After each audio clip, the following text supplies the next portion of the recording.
জন্মদিন তোমার। মাশাআল্লাহ, আলহামদুলিল্লাহ। আজকে আমার মেয়ের 2 বছর পূর্ণ হয়েছে। সবাই আমার মেয়ের জন্য দোয়া করবেন। একা হাতে কিভাবে সব কিছু করলাম, রান্না বাড়া থেকে শুরু করে ঘর সাজানো, ঘর গোছানো, তার সব কিছু আজকে আপনাদের সাথে শেয়ার করব। আশা করছি আপনাদের ভালো লাগবে। যেহেতু আমার মেয়ের 2 বছর পূর্ণ হয়েছে, ও অনেকটাই ছোট, কিছু বোঝে না, এই জন্য ঘরোয়াভাবে ছোট্ট করে একটা আয়োজন করেছিলাম। যখন ও বড় হবে, সব কিছু বুঝবে, তখন বড় করে সেলিব্রেশন করার ইচ্ছা আছে। আগের দিন রাতেই আমরা বেলুন নিয়ে বসে গিয়েছিলাম সাজানোর জন্য। আমি আর ওর বাবা দুজন মিলে বেলুনগুলোকে সেট করছিলাম। এখানে একটু মজা করেই ভিডিও করছিলাম। এখনও অনেকগুলো বেলুন ফুলানো বাকি আছে। এই তো বলতে বলতেই স্টেজটা তৈরি করে ফেলেছি। আমি আমার মতো করে চেষ্টা করেছি সুন্দর করে সাজানোর। জানি না কেমন হয়েছে। সাজানোটা কেমন হয়েছে অবশ্যই আপনারা কমেন্টের মাধ্যমে জানাবেন। গেটের বাইরেও কিছু বেলুন দিয়ে সাজিয়েছিলাম, ওটার ক্লিপ নিতে ভুলে গিয়েছি। পরের দিন সকালে কোরমা তৈরির জন্য ডিমগুলোকে সিদ্ধ করতে বসিয়ে দিয়েছি। এখন আমি রোস্ট তৈরির জন্য চিকেনগুলোকে কেটে নিচ্ছি। একটি মুরগিকে 4 পিস করে নেব। এখান থেকে 4টি রোস্ট তৈরি হবে। এখানে যে মুরগিগুলো নিয়েছি এগুলো 900 গ্রাম থেকে 1 কেজি পরিমাণ ওজনের আছে।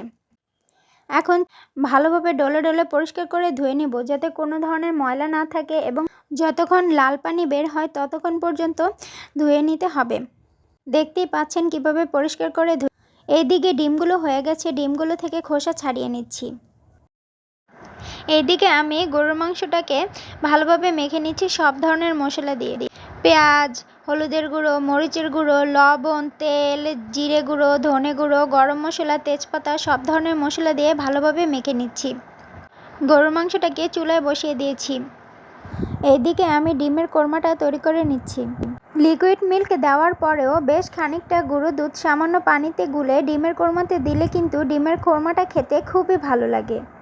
ও কোরমাটা হয়ে এলে শেষে ঘি দিয়ে দিলে স্বাদটা আরও বেড়ে যায়।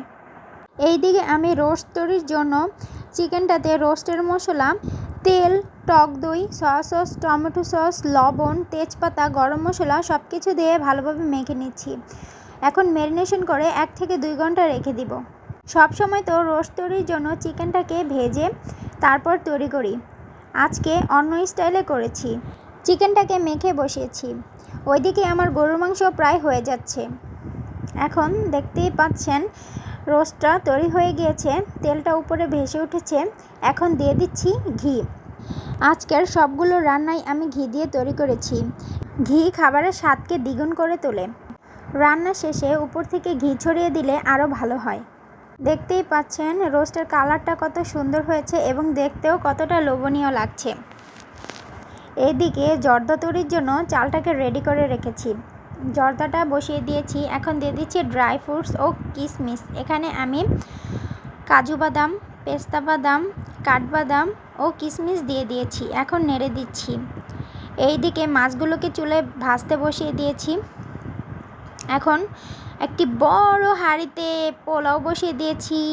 এখানে চলছে পুডিং তৈরির প্রস্তুতি। এখানে 6টি ডিম দিয়ে আমি পুডিং তৈরি করছি।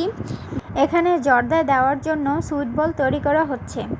এই সুইট বলগুলো আমরা বাসায় তৈরি করে থাকি, খেতেও অসাধারণ লাগে। দেখতেই পাচ্ছেন তৈরি হয়ে গিয়েছে। এখন এগুলোকে ভেজে নিচ্ছি লাল লাল করে।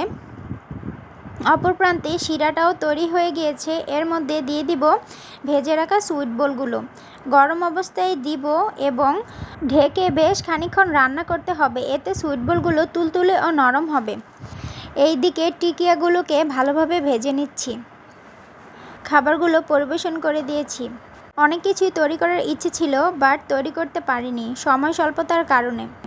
একা হাতে এত কিছু একসাথে এর আগে তৈরি করা হয়নি। এই ফার্স্ট টাইম একসাথে তৈরি করলাম। মানুষ চেষ্টা করলে সব কিছুই পারে, মানুষের দ্বারা কোনো কিছুই অসম্ভব নয়। ইচ্ছে ছিল কেকটাও নিজের হাতে তৈরি করব, তবে নিজের হাতে তৈরি করা হয়নি, বাইরে থেকেই কিনে আনা হয়েছে। এখানে পুডিং, জর্দা, জন্মদিনের স্পেশাল পায়েস, কেক, মিষ্টি, ফল পরিবেশন করে দিয়েছি। পায়েসটাকে স্পেশাল কেন বললাম, কারণ জন্মদিন উপলক্ষে আমাদের বাড়িতে পায়েসটাকে স্পেশাল করে তৈরি করা হয়, এই জন্যই স্পেশালভাবে তৈরি করা পায়েস বললাম। এইদিকে আমার ছোট্ট পরীটা বসে আছে। সবাই আমার মেয়েটার জন্য দোয়া করবেন ও মাশাআল্লাহ বলতে ভুলবেন না। এতক্ষণ আমার ভিডিওটা দেখার জন্য সবাইকে জানাচ্ছি ধন্যবাদ।